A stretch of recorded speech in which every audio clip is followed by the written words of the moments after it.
चलो तो ध्यान दो सब।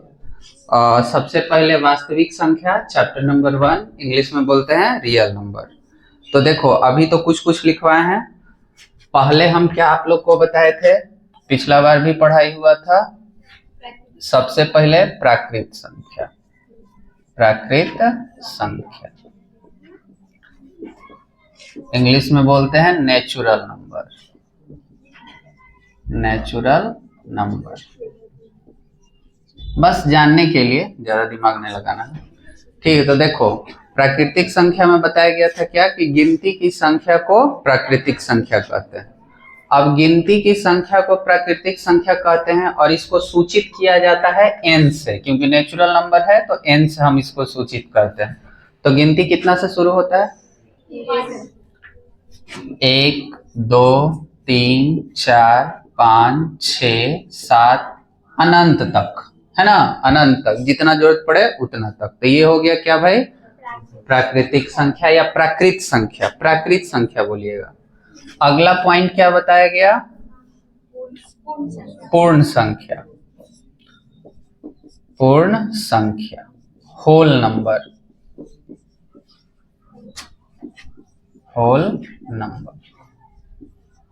तो देखो बेटा, अब जैसे ही होल नंबर की बारी आती है तो जो प्राकृत संख्या है 1 2 3 4 शुरू हो रहा है, उसमें जीरो को बस ऐड कर लीजिए।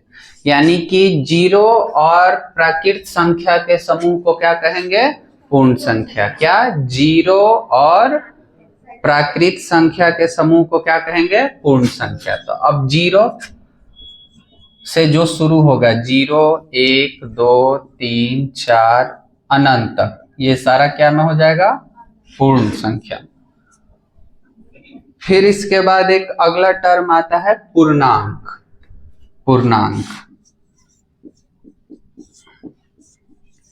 इसको इंटीजर बोलते हैं।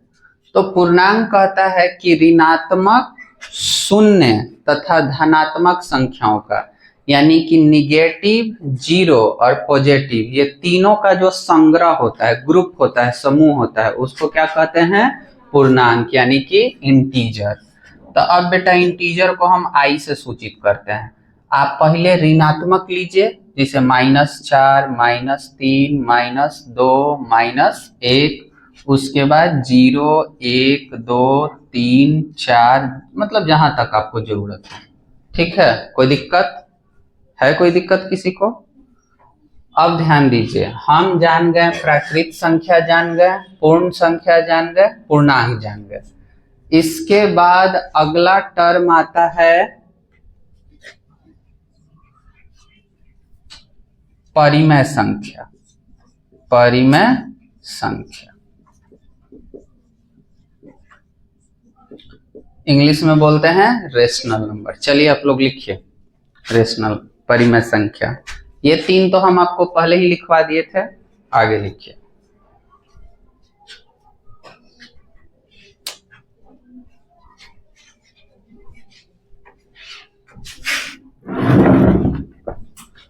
लिख लिए हैं? तो लिखिए, वह संख्या, वह संख्या जिसे P बटा Q के रूप में, जिसे P बटा Q के रूप में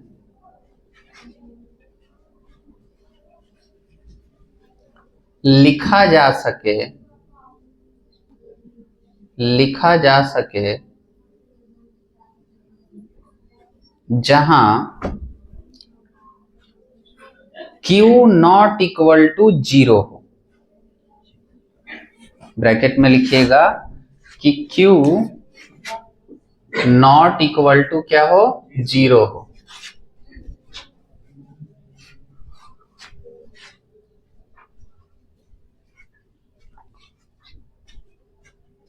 तथा P और Q का उभयनिष्ठ गुणनखंड, उभयनिष्ठ गुणनखंड सिर्फ एक हो, सिर्फ एक हो।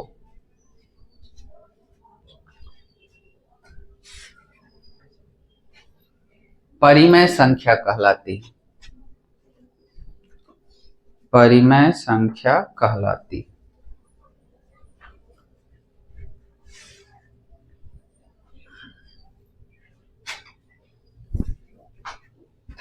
लिख लिए?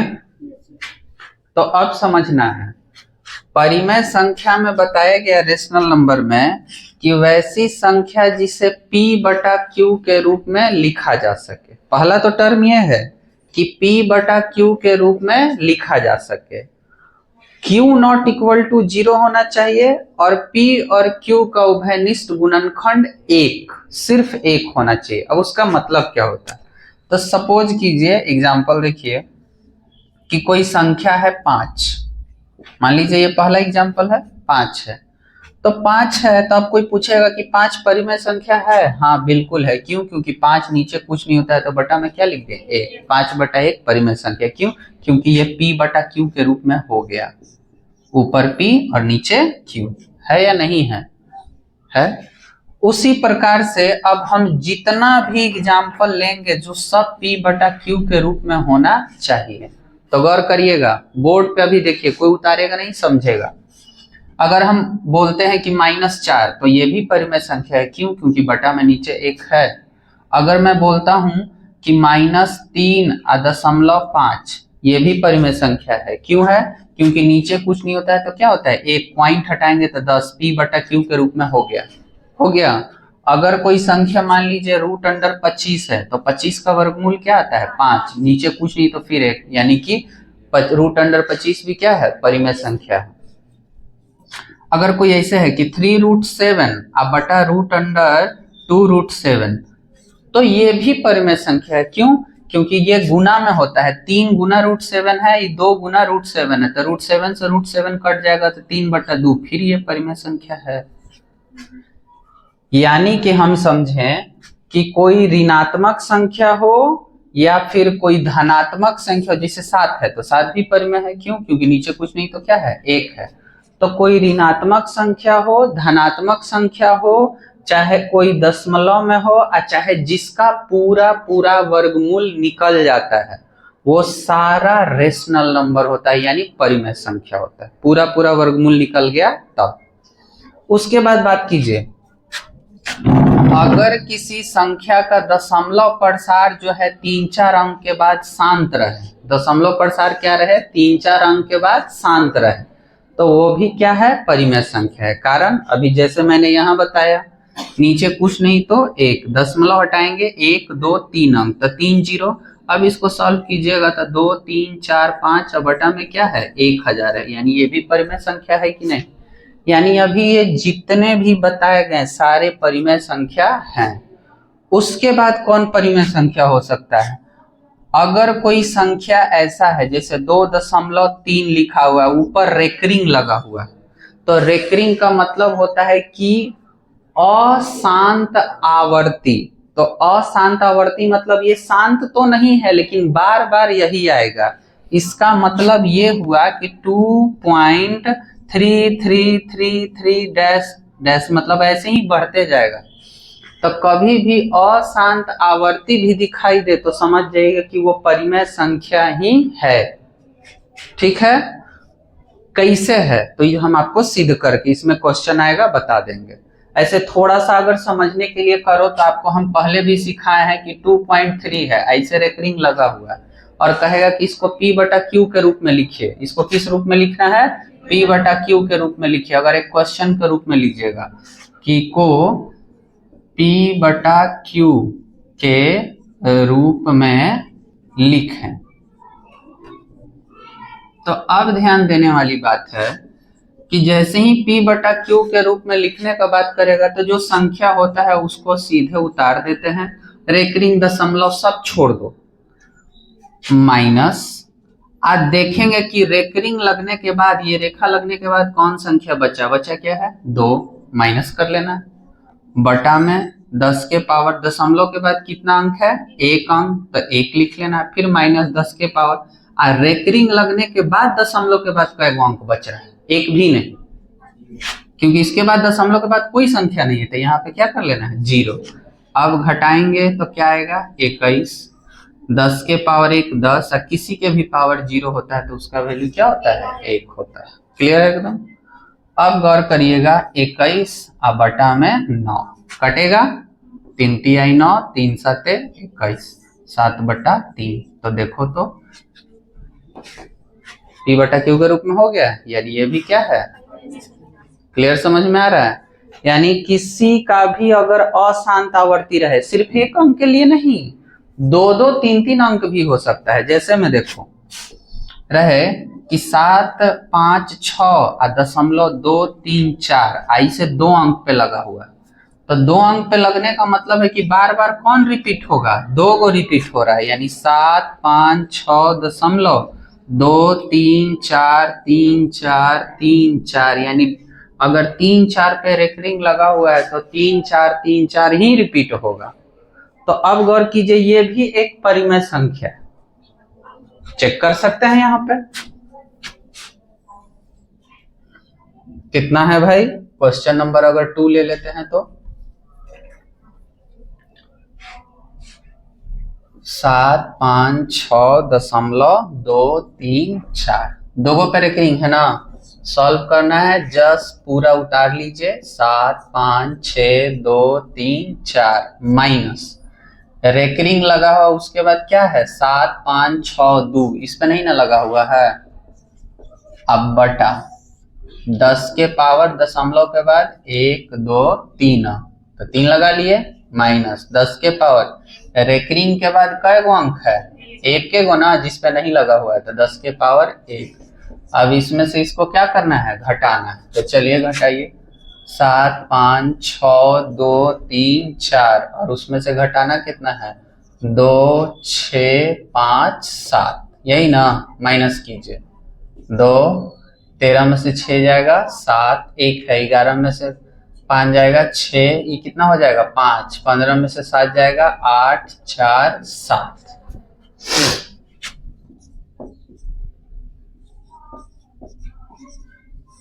दस के पावर 3 तो 3 जीरो ना, 3 जीरो कितना होता है 1000 और माइनस 10 के पावर 1 यानी कितना 10 ही ना, तो यानी कि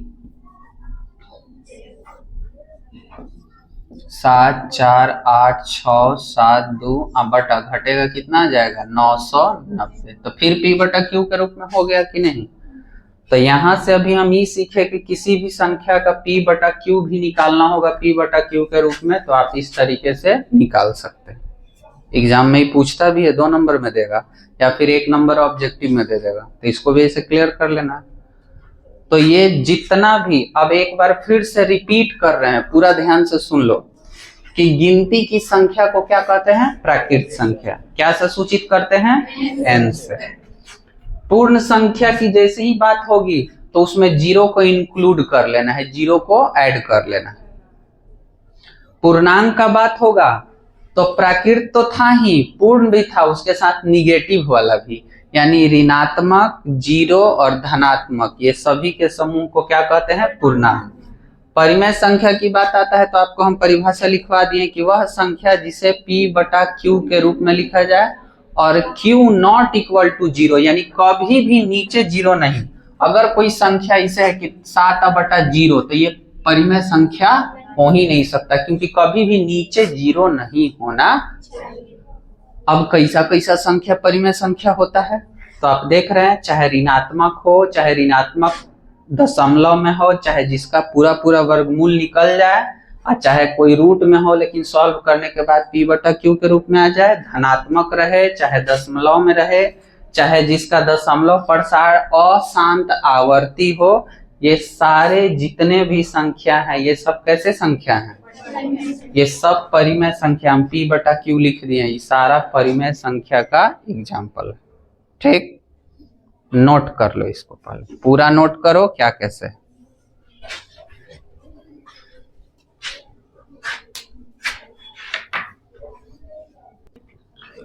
चलो अब आगे ध्यान दो, परिमेय संख्या बिल्कुल क्लियर। अब परिमेय क्लियर है ना एकदम। परिमेय संख्या से रिलेटेड आपको एग्जाम में क्वेश्चन पूछेगा ऑब्जेक्टिव में, चूज करने के लिए रहेगा कि निम्नलिखित में से कौन परिमेय संख्या। जैसे मान लो एक क्वेश्चन इस तरीके से रहेगा कि निम्नलिखित में से कौन परिमेय संख्या है? ऑप्शन में रहेगा ए में 7, बी में रहेगा इसे √3, सी में रहेगा आपका √7/2 और डी में रहेगा 2√7 अब बटा मान के चलो 5। इस तरीके से करके अब पूछेगा कि इसमें परिमेय संख्या कौन है? कौन है? यह है ना। तो ये बाबू हो गया परिमेय संख्या। ये परिमेय क्यों नहीं है? क्योंकि पूरा पूरा वर्गमूल नहीं निकले। यहाँ भी वही सिचुएशन है, यहाँ भी वही। लेकिन जैसे ही यहाँ पे अगर ये ऐसे रह जाता कि √7 तब तो कट के 2 क्या आ जाता? परिमेय संख्या। ठीक है, तो इस टाइप का क्वेश्चन एकदम रहेगा, ध्यान रखना है।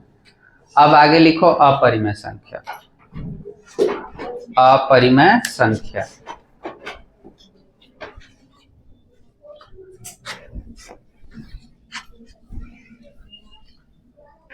लिखिए, वह संख्या जिसे P/Q के रूप में नहीं लिखा जा सकता, जिसे P/Q के रूप में नहीं लिखा जा सकता,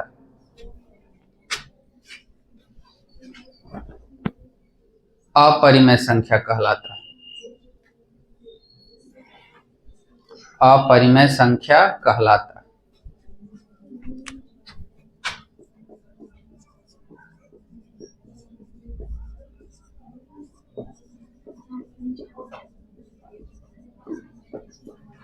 अब ध्यान देना भाई, अपरिमेय संख्या की बात हो रही है तो इतना तो एकदम कंफर्म है कि वो P/Q के रूप में नहीं लिखा जाएगा। यानी अभी जितना परिमेय संख्या का एग्जाम्पल समझे हैं उस टाइप में से तो बिल्कुल नहीं होगा।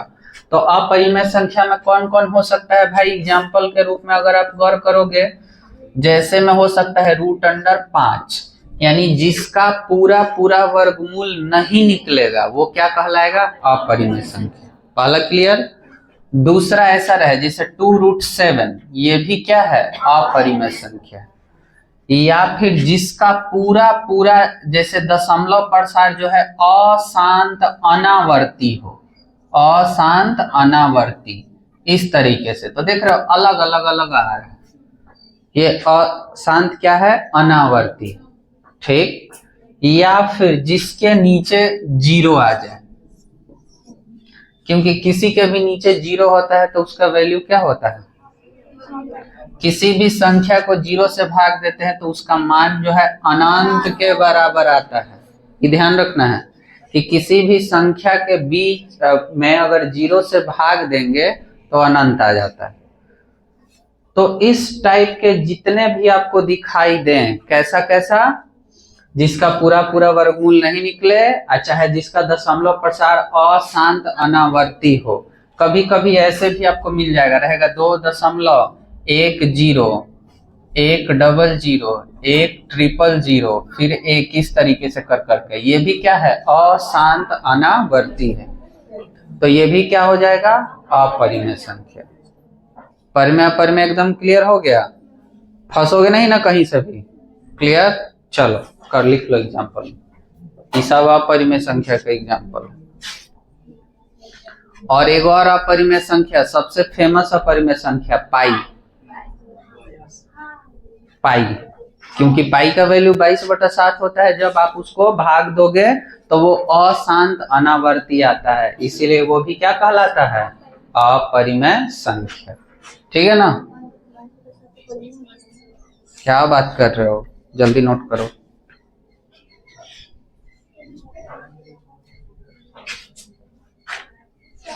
हाँ भाई, 22/7 आप 22/7 कर लिए, दिख रहा है आपको। ये 22/7 कैसे आया होगा? 22/7 कैसे? नहीं, जब आप इसका हल करेंगे तो 3.14 और भी कुछ कुछ संख्या आ जाएगा। तो जब ये अशांत हो रहा है तो P/Q के रूप में हो ही नहीं पाएगा, क्योंकि शांत आवर्ती रहता है तब तो P/Q के रूप में लिख लेते थे, अभी बनाने के लिए सिखाए हैं। लेकिन ये कह रहा है कि अशांत अनावर्ती है, तो इसको तो P बटा Q के रूप में लिख ही नहीं पाओगे। ये 22/7 जो है इसका रफ वैल्यू है। रफ वैल्यू का मतलब कि हम उतना मान करके चलते हैं, और 3.14 दशमलव के 2 अंक चलते हैं, और भी तो आगे अंक होता ही है। लेकिन बात क्या हो रहा है कि जिसका पूरा पूरा दशमलव प्रसार शांत हो चाहे अशांत आवर्ती हो वही परिमेय होगा, लेकिन यहाँ अशांत आवर्ती है ही नहीं, इसीलिए 22/7 होने के बावजूद भी ये क्या रहेगा, क्लियर है एकदम। चलो इतना तो हो गया भाई क्लियर। अब परिमेय अपरिमेय का कॉन्सेप्ट एकदम क्लियर ना। अब आगे बढ़ेंगे।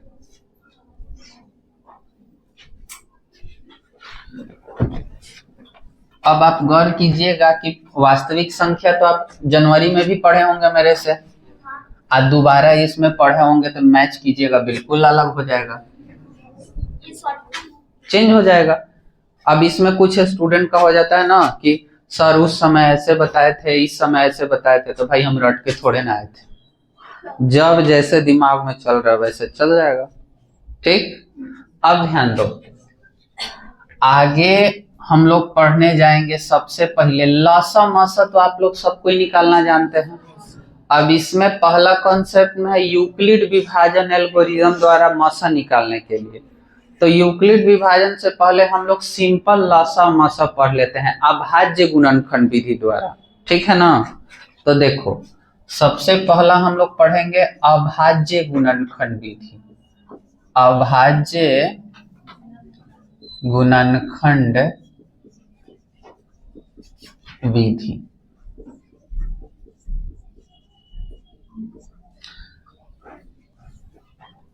अभाज्य गुणनखंड विधि से पहले हम लोग ये जान लेते हैं कि अभाज्य गुणनखंड क्या है। ठीक, देखो नाम से ही क्लियर है, अभाज्य गुणनखंड। अभाज्य गुणनखंड कभी भी अभाज्य संख्या से ही होता है। अब अभाज्य संख्या किसको कहते हैं, वैसी संख्या जो एक और स्वयं के अलावा किसी अन्य संख्या से नहीं कट सके। तो देखना कभी भी अभाज्य गुणनखंड करते हो तो 2 से लगाते हो, 3 से लगाते हो, 5 से लगाते हो, 7 से लगाते हो, 9 से नहीं लगाते हो, 11 से लगाते हो, 13 से, फिर 17 से। ये जितना भी संख्या है ये सब कैसा संख्या है, अभाज्य। कभी भी आप भाज्य संख्या से भाग ही नहीं दे रहे हैं। और अभाज्य संख्या यानी एक और स्वयं के अलावा किसी से नहीं। तो 2 1 और 2 से कटता है, 3 1 और 3 से कटता है, 5 1 और 5 से ही कटता है, 7 1 और 7 से ही कटता है। तो अभाज्य गुणनखंड का कॉन्सेप्ट समझ में आया। अब मान लीजिए कोई क्वेश्चन रहे, कहेगा कि 124 इसका अभाज्य गुणनखंड निकालिए।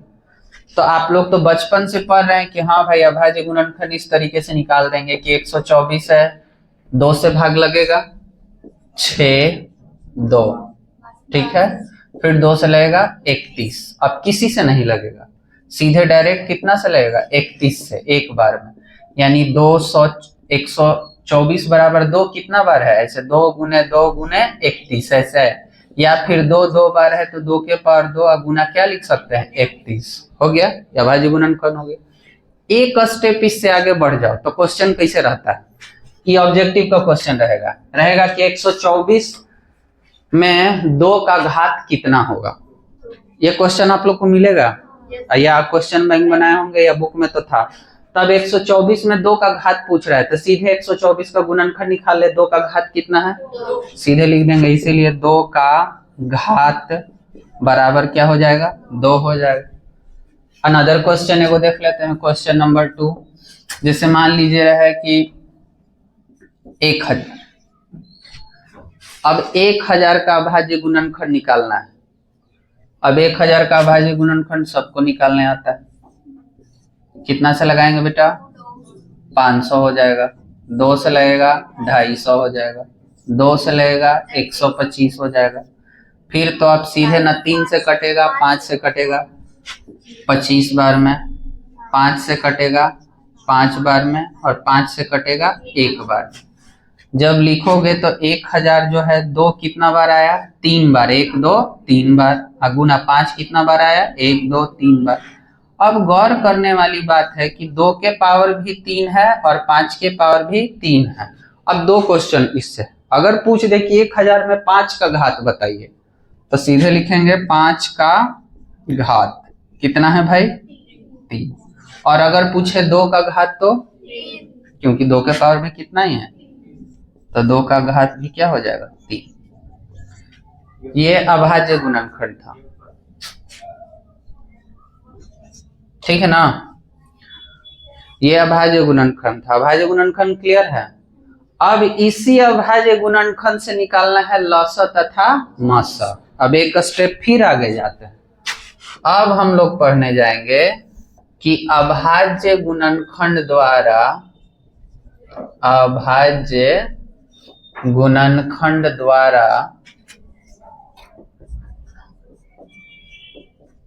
लस यानी एलसीएम ना तथा मस यानी कि एचसीएफ ज्ञात करें। अभाज्य गुणनखंड जान गए। अब अभाज्य गुणनखंड से लस और मस की बात हो रही है। तो अब आप गौर करिएगा, पहला क्वेश्चन, अब लस मस कभी भी निकालने की बारी आएगा, या तो 2 संख्या हो या 3 संख्या हो, इतना में से ही लगभग आता है। अब जैसे मान के चलिए रहा है कि 132 तथा 220, 132 तथा 220, इसका आपको लस और मस निकालना है अभाज्य गुणनखंड विधि से। तो बस ऐसे ही बनाएंगे। पहले 132 है, 2 से लगेगा, 2 छक्के 12, 2 छक्के 12, इतना ही ना। 2 से लगाएंगे 33, 3 से लगाएंगे 11, 11 से लगाएंगे 1। क्लियर है एकदम। फिर कितना है 2 से लगाएंगे 110, 2 से लगाएंगे 55, 5 से लगाएंगे 11 और 11 से लगाएंगे 1। क्लियर है एकदम। इतना में तो किसी को कोई दिक्कत नहीं है। अब लिख लो बारी बारी से। 132, 2 के पावर कितना 2, 3 एक ही को है और 11 एक ही। फिर उसके बाद कितना है 220, 2 कितना है 2, 5 और 11। क्लियर है एकदम। ऐसे लिख लेंगे। कोई भी संख्या रहे, कुछ भी रहे, एनीथिंग, 2 गो रहे तो 2 गो कैसे निकालेंगे, 3 गो रहे तो 3 गो का इसी तरह से निकालेंगे। इस तरीके से आप उसको अरेंज करते हैं। अब सबसे पहले बात क्या निकालने की हो रही है, लस। ठीक है ना। 1 मिनट ध्यान से देखिएगा, उसके बाद कभी भी लस और मस में गलती नहीं हो। बस 1 मिनट ध्यान देना है। आप ये नोटिस कीजिएगा कि लस निकालते समय कि इसमें अभाज्य संख्या है कौन कौन, 2, 3, 5, 11, ये 4 गो अभाज्य संख्या है। 2, 3, 5, 11। इसके अलावा कोई अभाज्य संख्या दिख रहा है? नहीं दिख रहा है ना। और जिसका ये घात जो है सबसे बड़ा हो, जिसका घात क्या हो सबसे, तो 2 इसमें भी है और 2 इसमें भी है, तो दोनों का तो यहाँ सेम है। तो यहाँ घात कितना बड़ा है, 2 बड़ा है। अगर यहाँ 3 रहता तो यहाँ 3 वाला लिखते हैं, अगर यहाँ ऊपर 3 और नीचे 4 रहता तो क्या लिखते हैं 4 वाला। तो ये तो दोनों सेम है, यानी 2 कै बार है 2 बार। क्लियर है एकदम। जिसका घात ज्यादा रहेगा वही लिखाएगा। 2 के बाद अगला अभाज्य संख्या कौन है, 3।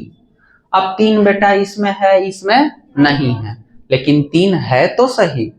अब एक के कोई इकलौता है तो 3 को हम लिख लिए। 3 के बाद अगला अभाज्य संख्या कौन है, एक ही को है। अब कहते कि सर इसमें भी रहता और इसमें भी रहता। अब मान लो यहाँ 5 एगो है, यहाँ 5 2 गो रहता, तो हम सीधे 5 कै गो यहाँ लिखते हैं, 2 गो वाला लिखते हैं, 1 वाला नहीं लिखते हैं। मैंने सीधे बोला कि लसा में जिसका घात सबसे अधिक हो। क्लियर एकदम। अगला अभाज्य संख्या कौन है, 3 के बाद 5 और अगला अभाज्य संख्या 11। हो गया। सबको गुना कर दो, 2 दूना 4 में 25 से गुना होगा, 5 से गुना होगा, 4 पचे 20, अब 20 में 11 तिया 33 से गुना होगा 660, 660 आ जाएगा ना, एकदम सही किए है ना। लसक आपका हो गया। क्या लसक का कॉन्सेप्ट है कि पहले देखेंगे कि अभाज्य संख्या कौन कौन है, और जितना भी अभाज्य संख्या रहे जिसका घात अधिक होगा उतना लिख करके और सबको क्या कर दीजिए, गुना। अब आइए मौसम,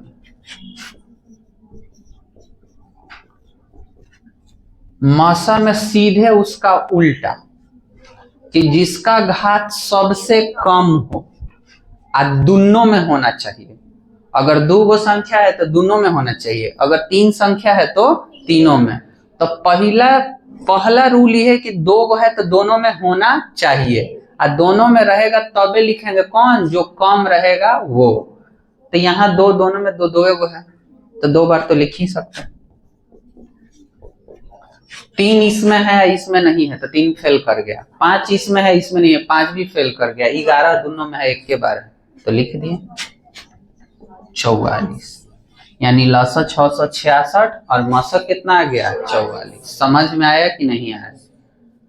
लसक का रूल यही है कि जितना अभाज्य संख्या है उसमें जिसका जिसका घात ज्यादा है लिख के क्या कर दो, गुना। अगर अकेले है बेचारा तो लिखा ही जाएगा। और मसक का रूल क्या है कि 2 में होना चाहिए या 3 है तो तीनों में होना चाहिए, और जिसका घात सबसे कम होगा उसको लिखो क्या कर दो, लसा मसक के लिए।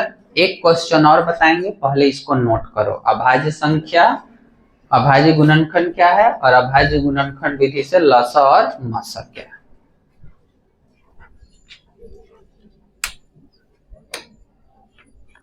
ऐसे पढ़े में मजा आ रहा है ना।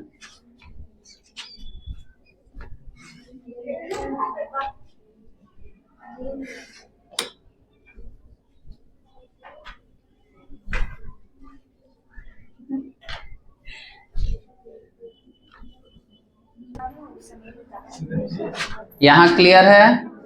अब उसके बाद एक क्वेश्चन और बता रहे हैं अभाज्य गुणनखंड विधि से, अगला ध्यान दो, क्लियर रहना चाहिए।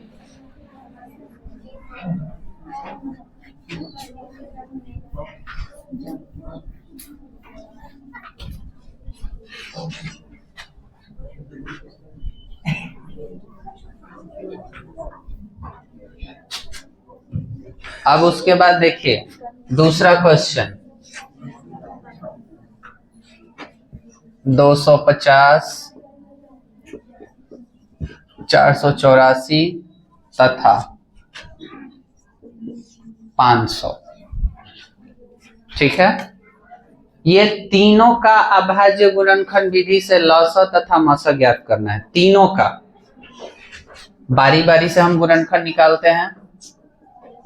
250 का निकालते हैं, 2 से लगेगा 125, 5 से लगेगा 25, 5 से लगेगा 5, 5 से लगेगा 1। क्लियर है एकदम। आगे ध्यान दीजिए 484, 2 से लगाएंगे 2 दूना 4, 2 चौका 8, 2 दूना 4, फिर 2 से लगेगा 2 एकम 2, 2 दूना 4, 2 एकम 2, ठीक है। उसके बाद कितना से 11 से, 11 बार में, फिर 11 से 1 बार। क्लियर है। फिर उसके बाद कितना 500, 2 से लगेगा 250, 2 से लगेगा 125, 5 से लगेगा 25, 5 से लगेगा 5 और 5 से लगेगा 1। क्लियर है। इतना दूर तो आपने गुणनखंड ही निकाला, अभाज्य गुणनखंड। अब लिख लीजिए 250 है, 2 एक बार और 5 कितना बार, 3 बार। 484 है, 2 2 बार है और 11 भी कितना बार है, 2 बार। और 500 है, फिर इसमें 2 कितना बार है, 2 बार, 5 3 बार।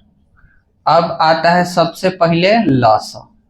तो लसा में पहला रूल क्या बताए थे लसा का, पहला रूल यही था कि कौन कौन अभाज्य संख्या इसमें है।